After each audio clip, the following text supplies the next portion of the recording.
Hello student, आज हम लोग ज्योमेट्री जो हमने प्रीवियस के 4-5 लेक्चर से खूब सारे कॉन्सेप्ट पढ़ रखे थे उसका इंपॉर्टेंट एमसीक्यू डिस्कस करेंगे। और ये जो कॉमन कोर्स है अपना ना, उसका ये अंतिम क्लास है। आज हम लोग अंतिम ये जो क्लास है इसमें एमसीक्यूज के बारे में बात करेंगे। ध्यान रहे, क्लासेस पहले मैंने करवा रखा है ज्योमेट्री पर, तो सबसे पहले स्टूडेंट आप लोग जरूर उस लेक्चर्स को देख लीजिएगा ताकि कोई दिक्कत ना हो इस एमसीक्यूज को समझने में। हाँ, और आपने ये लेक्चर देखा तभी एमसीक्यूज कंटिन्यू करिएगा। डायरेक्ट एमसीक्यू करेंगे तो आपके बहुत ऊपर से जाएगा, और एग्जैक्ट यही एमसीक्यू एग्जाम में आगे जरूरी थोड़े है। आपको तो कॉन्सेप्ट समझना है, क्योंकि एग्जैक्ट एमसीक्यूज मैच कर जाए मुश्किल है ना। इसीलिए कॉन्सेप्ट को समझना है जो कि प्रीवियस की क्लास में बताया गया। चलिए शुरुआत करते हैं पहले क्वेश्चन के साथ। पहला आपके सामने क्वेश्चन दिख रहा था, distance between the points 1,4 and 4,0। क्या होगा इसका डिस्टेंस? तो कैसे निकालते हैं? जो डिस्टेंस आपको याद होगा, तो डिस्टेंस निकालने के लिए जैसे मान लीजिए ये पी हो गया, ये क्यू होगा, तो पी क्यू का जो डिस्टेंस होगा कैसे निकलता है? अंडर रूट, यहाँ पे देखिएगा 4 माइनस 1 का होल स्क्वायर, 4 माइनस 1 का होल स्क्वायर, प्लस यहाँ पे 0 माइनस 4 का स्क्वायर, 0 माइनस 4 का होल स्क्वायर।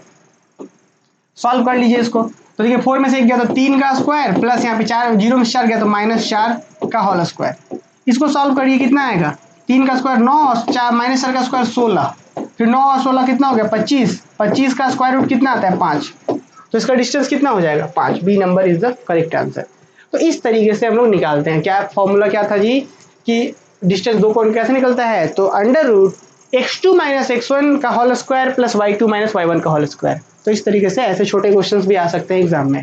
अगला क्वेश्चन क्या है जी? अगले क्वेश्चन की ओर बढ़ते हैं। देखिए अगला क्वेश्चन कहता है the distance of the point, कौन सा पॉइंट है? P 2,3 from the x axis. अब भाई एक्स एक्सिस का कहानी आ गया है, तो क्या इसको कैसे करेंगे? जरा ध्यान दीजिएगा। ये क्या बताना चाह रहा है? ये बताना चाह रहा है कि कहीं पे बात ऐसा रहा होगा कि यहाँ पे मान लीजिए यहाँ पे 1 है और यहाँ पे 2 है, फिर 1 2 3, तो इस पॉइंट का कोऑर्डिनेट यहाँ ना होगा 2,3। ये मैंने शुरुआत वाले लेक्चर्स में आपको कार्टेशियन कोऑर्डिनेट सिस्टम समझाया था। तो ये 2,3 है। अब आपसे क्वेश्चन पूछ दिया गया है कि इसका मुझे बताइए कि यहाँ से कितना दूरी होगा एक्स एक्सिस से। एक्स एक्सिस इसी को ना बोलते हैं जी हम लोग।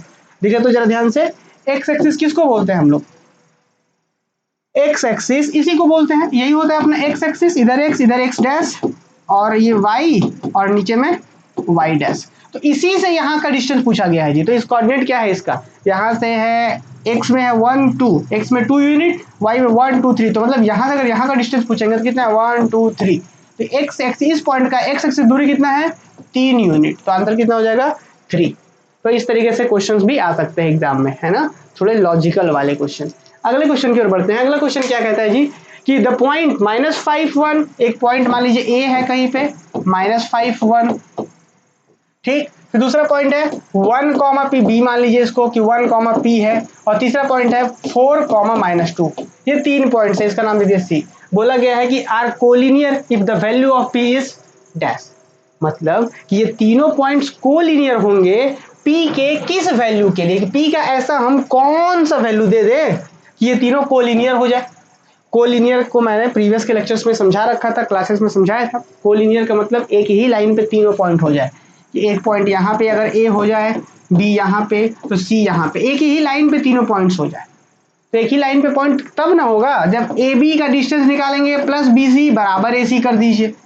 तो हम यहाँ पे क्या लेके चलेंगे? सबसे पहले ए बी का डिस्टेंस निकालेंगे, ए बी इस पॉइंट का दूरी, उसमें फिर बी सी का डिस्टेंस निकालेंगे प्लस बी सी, और फिर इक्वल कर देंगे ए सी का डिस्टेंस से, इक्वल टू ए सी। ये क्लास में बहुत अच्छे से डिटेल में बताया गया है कि ए बी का डिस्टेंस कैसे निकालेंगे। दो पॉइंट का डिस्टेंस फॉर्मूला से, पी की जगह पी ही रहने दीजिए, फिर ये करिए ए बी, फिर बी सी, फिर सी।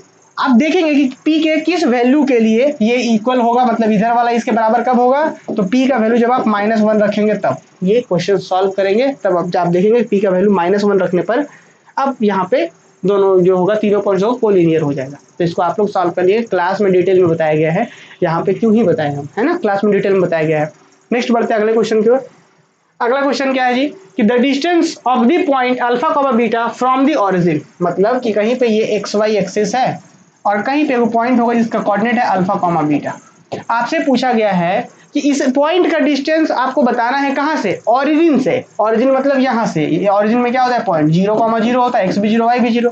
तो अब मुझे अगर यहाँ से यहाँ का डिस्टेंस चाहिए इस पॉइंट का, तो कैसे निकलेगा?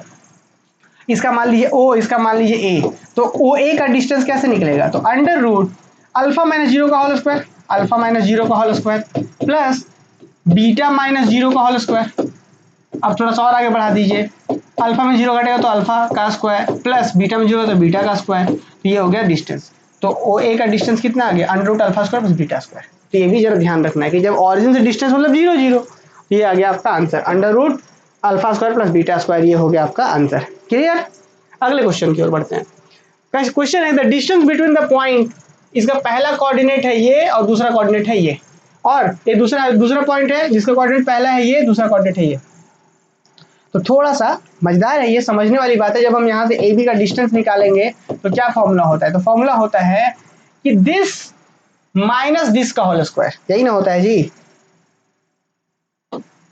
है ना, कि x2 माइनस x1 का होल स्क्वायर। तो x2 की जगह पर कौन है, यहाँ पे x2 की जगह पर है a माइनस बी, माइनस करना होगा आपको इसको a प्लस बी को, फिर इसका होल स्क्वायर, समझ रहे, x2 माइनस x1 का होल स्क्वायर, फिर उसके बाद प्लस, अब फिर वहां पे ये यहाँ पे माइनस ए माइनस बी, ये माइनस आपको करना होगा ये a माइनस बी का होल स्क्वायर।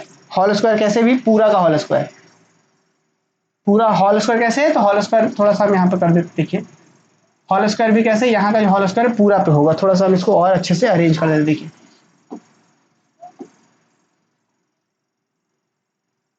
और पूरे पे होल स्क्वायर। थोड़ा सा एक बार हम फिर से समझाएंगे आपको ताकि किसी बच्चे को दिक्कत ना हो।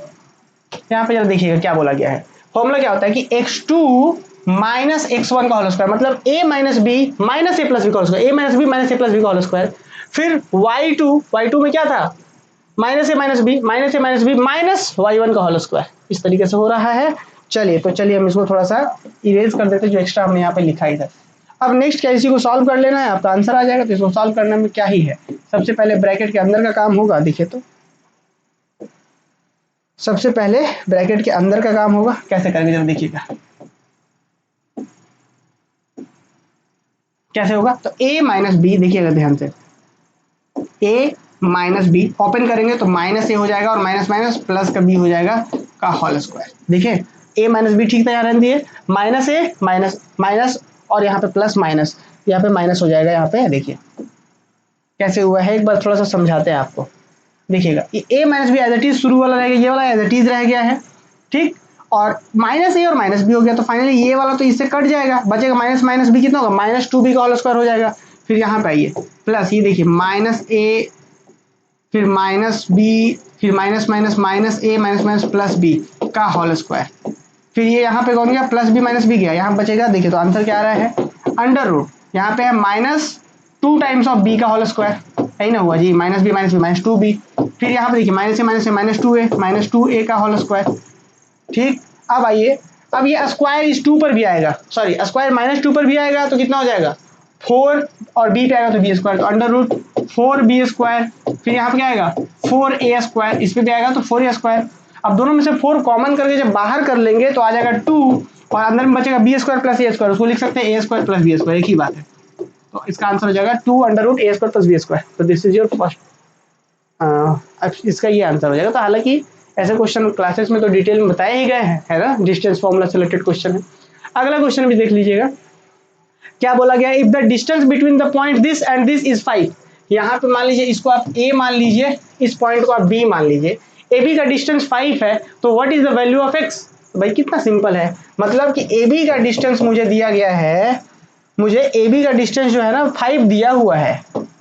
देखिए जरा कैसे हम इसको करेंगे, ए बी का डिस्टेंस कितना है 5 दिया हुआ है, ए बी का मतलब क्या, तो ए बी कैसे निकलेगा, ए बी निकलेगा आपका 3 माइनस एक्स का whole square plus two minus of minus one मतलब प्लस वन का होल स्क्वायर, कैसे हुआ, और दिस इज इक्वल टू 5 दिया हुआ है, कैसे, देखिए क्या बोला गया, if the distance between the point A and B is 5, A हमने उसका नाम दे दिया और इसका नाम बी दे दिया, तो ए बी का डिस्टेंस 5 है, मतलब ए बी इक्वल टू 5, तो ए बी का डिस्टेंस निकलेगा कैसे, तो 3 माइनस एक्स का होल स्क्वायर फिर 2 माइनस ऑफ माइनस वन मतलब 2 प्लस वन का होल स्क्वायर, इसको और सॉल्व कर लीजिए, दिस इंप्लाई दैट ये स्क्वायर उधर जाएगा तो सॉरी रूट उधर जाएगा तो स्क्वायर कर देगा, तो 3 माइनस एक्स का whole square plus 2 plus one 3 का स्क्वायर, और ये हो गया, ये स्क्वायर उधर रूट उधर गया तो 5 का स्क्वायर मतलब 25, और सॉल्व कर लेते हैं, दिस इंप्लाई दैट। अब इसको एज इट इज ओपन कर लीजिए, ए माइनस बी का होल स्क्वायर, तो ए स्क्वायर -2ab मतलब 2 इंटू 3 इंटू एक्स, फिर प्लस एक्स स्क्वायर, फिर यहाँ पे प्लस हो गया 9, 9 उधर जाएगा तो क्या होगा, 25 में से 9 गया तो बचेगा 16। थोड़ा सा और सॉल्व कर लीजिए, दिस इम्प्लाई दैट, यहाँ पे और सॉल्व करिए तो क्या हो जाएगा, यहाँ पे देखिए 3 का स्क्वायर 9, तो यहाँ पे 9 माइनस 6x और प्लस का एक्स स्क्वायर और बराबर का 16 क्वाड्रेटिक इक्वेशन बन जाएगा। थोड़ा सा और सॉल्व कर लीजिए, तो एक्स स्क्वायर यहाँ पे ठीक है रहने दीजिए, -6x रहने दीजिए, और यहाँ पे +9 है, ध्यान दीजिएगा, और उधर से आएगा तो -6, तो +9 और -6 16 होगा, तो कितना आंसर आ जाएगा, समझिए बात को, 16 में से 9 प्लस माइनस माइनस हो जाएगा 16, क्या बात हुआ, ये वाला +16 इधर आ गया है तो -16 हो गया है, तो 16 में से जब 9 घटेगा तो कितना बचेगा, 7 बचेगा, तो यहाँ पे लिखेंगे -7, तो दिस इज इक्वल टू 0। अब थोड़ा सा इसको हम लोग सॉल्व कर लेंगे, x का वैल्यू मिल जाएगा। एक बार फिर से समझना है ऐसे, अब देखिएगा, अगर कोई बच्चा ये कह रहा होगा कि समझ नहीं आ रहा है तो आपको कभी समझ नहीं आएगा, क्योंकि हमने 4-5 के जो लेक्चर्स किए हैं ना उसको अटेंड किए हैं तो बिल्कुल समझ में आएगा, नहीं अटेंड किए हैं तो इस क्लास को भी मत देखिए, ठीक है। चलिए यहाँ पे हमने क्या करा, ए बी इक्वल डिस्टेंस 5 दिया होता तो डिस्टेंस फॉर्मूला से हम ए बी निकाल लिए इक्वल टू 5, स्क्वायर रूट को उधर भेजे स्क्वायर हो गया, इसको सॉल्व करके बाद क्वाड्रेटिक इक्वेशन ले आए। अब इसको सॉल्व करने का क्या तरीका है, इसको सॉल्व करने का हम एक्स का डायरेक्ट वैल्यू निकाल लेते हैं। एक्स का फॉर्मूला क्या होता है, -b मतलब यहाँ पे माइनस ऑफ -6 है, plus minus under root B का स्क्वायर मतलब 6 का स्क्वायर 36 माइनस, देखिए इसको थोड़ा और सॉल्व कर लेते हैं, साफ साफ कर लेते हैं हम लोग। तो जब आप, चलिए हम डायरेक्ट इसको लिख देते हैं जी, तो जब जब जब आप डायरेक्ट यहाँ पे एक्स को सॉल्व करेंगे तो इसका जो आंसर आएगा यहाँ पे आएगा 7 और -1, इसका एक्स का आंसर आएगा 7 आएगा और एक -1 आएगा, तो यहाँ से आप आंसर कर लीजिए ये दो वाला, ये अंतिम वाला आंसर आएगा। तो इस तरीके से क्वाड्रेटिक इक्वेशन से दो आंसर आएगा। अब क्वाड्रेटिक इक्वेशन हमने यूनिट 2-3 में हमने थ्योरी ऑफ इक्वेशन जो पढ़ा था उसमें सॉल्व करवाना हम सिखाए थे। नेक्स्ट आते हैं अगले क्वेश्चन की ओर। द पॉइंट 1 1 -2 7 एंड 3 आर क्या ये कोलिनियर है, इसका नाम दे दीजिए ए बी और सी। हम लोग चेक करेंगे ऑप्शंस को देख करके कि क्या ये कोलिनियर है या कोलिनियर नहीं है, तो आप चेक करेंगे तो ये तीनों पॉइंट्स क्या होंगे, कोलिनियर आएंगे, मतलब A B plus B C is equal to A C आ जाएगा, तो this is collinear, option number B is correct. मैंने क्लास में बता रखा था ऐसे कोलिनियर वाले टॉपिक्स। अब अगले क्वेश्चन की ओर बढ़ते हैं। एक क्वेश्चन यहाँ पे है, if the point P 1,2 B 0,0 and C A, B are collinear then, देख रहे हैं बात कि यहाँ पे एक पॉइंट और ये 1 2 और एक 3 पॉइंट्स आपस में कोलिनियर है, तो भाई आपको वैल्यू बताना है ये इसमें से कौन करेक्ट होगा। तो कैसे पता करेंगे इस चीज का, हम लोग देखिए, इसको पता करने के लिए सबसे पहले हम यहाँ पे लिख लेंगे PA, देखिएगा इसको समझिए, बहुत सारे तरीके ऐसे क्वेश्चन को सॉल्व करने के लिए। यहाँ पे एक पॉइंट P है, एक पॉइंट B है, एक पॉइंट C है, तो PB plus BC is equal to PC करना है मुझे, तो PB निकाल लीजिए।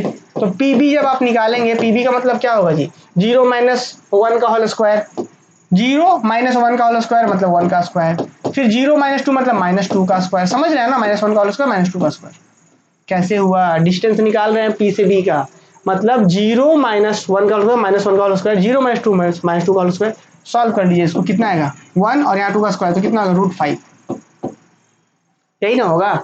अच्छा अब PB निकल गया और यहाँ से आप निकाल लीजिए BC, तो जब आप BC निकालेंगे, BC को सॉल्व करेंगे तो यहाँ से क्या आएगा, आएगा आपका A - 0 का मतलब A का स्क्वायर, फिर प्लस यहाँ पे B का स्क्वायर, ये BC आ गया, और इक्वल टू अब AC निकालना। अब देखिए PB निकाले हम, BC निकाले, अब निकालना होगा PC डायरेक्ट, तो PC जब आप निकालेंगे तो क्या आएगा आंसर, तो जब आप PC को आप निकालेंगे फाइंड आउट करेंगे तो क्या आएगा,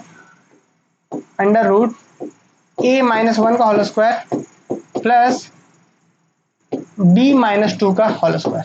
बहुत तरीके होते हैं। अब मुझे क्या करना है, चूंकि तीनों पॉइंट्स कोलिनियर है तो देयरफॉर क्या होगा, PB प्लस का BC is equal to PC, this implies that PB कितना है √5 है, ठीक, प्लस BC कितना है, तो BC है √A² प्लस B²,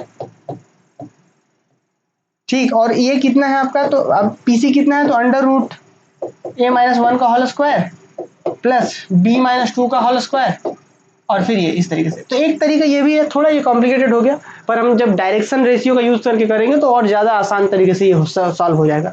अब हमें यहाँ पे क्या करना है, हमें करना है इसको सॉल्व। तो ये सॉल्व कैसे होगा, तो हम स्क्वायरिंग ऑन बोथ साइड्स कर लेंगे, तो फिर थोड़ा सा कॉम्प्लिकेटेड होगा, पर हम इसे सॉल्व कर पाएंगे। हालांकि ऐसे क्वेश्चन एग्जाम में नहीं आएंगे आपको, और ये थोड़ा कॉम्प्लिकेटेड हो जाएगा, तो आप लोग इसको ट्राई कर सकते हैं यहाँ से इसको सॉल्व करके। हालांकि इसका आंसर यहाँ पे लिखा हुआ ही है, ठीक है। ऐसे क्वेश्चन हालांकि आएंगे नहीं इतने कॉम्प्लिकेटेड, क्योंकि यहाँ से थोड़ा आपको मेहनत करना पड़ जाएगा, है ना। चलिए, तो ये क्वेश्चन आप लोग देख लीजिएगा। हालांकि डायरेक्शन रेशियो से भी सॉल्व कर सकते हैं हम लोग इस चीज को, ठीक है। चलिए, तो यहाँ पे हम लोग अब बढ़ जाते हैं आगे। और एक चीज, ठीक है। अब यहाँ पे ना एक तरीका और इस क्वेश्चन को सॉल्व करने का, देखिए एक तरीका तो ये वाला है, एक तरीका ये भी है। क्योंकि देखिए यहाँ पे जब भी हम बात करेंगे, नोटिस करिएगा यहाँ पे बी पॉइंट कहाँ होगा, यहाँ पे, क्यों भाई 0,0 है, ठीक। पी पॉइंट कहाँ होगा 1,2, यहाँ पे 1, यहाँ पे 2, तो यहाँ पे होगा आपका 1,2, ये हो गया पी पॉइंट। अब सी पॉइंट जो है वो ए कॉमा बी है, सी है जो है वो ए कॉमा बी है। आपको बहुत अच्छे से पता है कि ये जो, चूंकि तीनों पॉइंट्स कोलिनियर है, तो यहाँ पे चूंकि इस तरीके से ये रेशियो चल रहा है, ध्यान दीजिएगा यहाँ पे ये हम बहुत सारे लॉजिक से हम इसको ऐसे क्वेश्चन को सॉल्व कर सकते हैं। देखिए जरा क्या बोला गया, तीनों पॉइंट जो एक लाइन में है, तो एक लाइन मतलब यही वाला लाइन होगा, क्योंकि 2 पॉइंट तो मुझे दिया गया है क्वेश्चन में, मुझे 2 पॉइंट तो दिया गया है, तो जो लाइन होगा स्टूडेंट वो तो यही वाला होगा ना, ये वाला कोई ऐसा हो, ये दोनों पॉइंट तो एक लाइन में होने चाहिए, और तीसरा भी पॉइंट इसी लाइन में होना चाहिए। और इस लाइन में क्या आप ध्यान दीजिएगा, खास बात क्या है कि यहाँ जितना ये x है उसका 2 गुना y है। अब जब अगले बार बढ़ेंगे ना यहाँ पे 2, तो ये इस तरीके से लाइन जा रहा होगा कि जब ये 2 होगा तो y कितना हो जाएगा, 4 हो जाएगा, मतलब 2,4 हो जाएगा। इस लाइन का ही कॉन्सेप्ट ये चल रहा है। इसका स्लोप इस लाइन का कुछ इस तरीके से, स्लोप से भी हम निकाल सकते थे इस चीज को। तो हमने एक चीज देखा कि यहाँ पे जो भी हो रहा है, जो x हो रहा है, यहाँ पे उसका 2 गुना हो रहा है। मतलब समझे, अगर यहाँ पे 1 है तो यहाँ पे 2 होगा, यहाँ पे 2 है तो यहाँ पे 4 होगा, तो यहाँ पे अगर a है तो यहाँ पे जो होगा वो इसका 2 गुना होगा। मतलब समझे बात को एकदम ध्यान से, अगर लॉजिक समझ गया ना तो आप आंसर कर पाएंगे यहाँ से भी, कि यहाँ पे जैसे 1 था तो यहाँ पे 2 होगा। देखिए जरा ध्यान से, चलिए हम इस पेन से करते हैं। अगर यहाँ पे 1 है तो यहाँ पे 2 होगा, यहाँ 2 है तो यहाँ 4 होगा। इस लाइन जो, चूंकि कोलिनियर एक ही लाइन में तीनों को होना है, तीनों पॉइंट को, तो अगर यहाँ पे a है तो इसका 2 गुना होगा। मतलब ये जो b की जगह पर क्या है, b की जगह पर क्या है, b का मतलब 2 गुना a, वही है b is equal to 2 times of a। तो इस तरीके से भी हम लॉजिक को समझ सकते हैं, ठीक है। तो एक तरीका ये भी था, जब हम MCQs वगैरह सॉल्व कर रहे होंगे तो हर तरीके से सोच लेना है। अगले क्वेश्चन की ओर बढ़ते हैं। अब एक क्वेश्चन है, convert the rectangular coordinate to polar coordinate. अब भाई यहाँ पे बोला गया रेक्टेंगुलर कोऑर्डिनेट में कन्वर्ट करिए, इस क्या बोला गया है, convert the rectangular coordinate to polar coordinate. ये रेक्टेंगुलर है मतलब x है, ये y है, और मुझे पोलर में जाना है, मतलब मुझे r, थीटा में जाना है। क्लासेस में बताया गया था किस तरीके से जाते हैं। r का वैल्यू क्या होता था जी, r का वैल्यू होता था √x² + y²।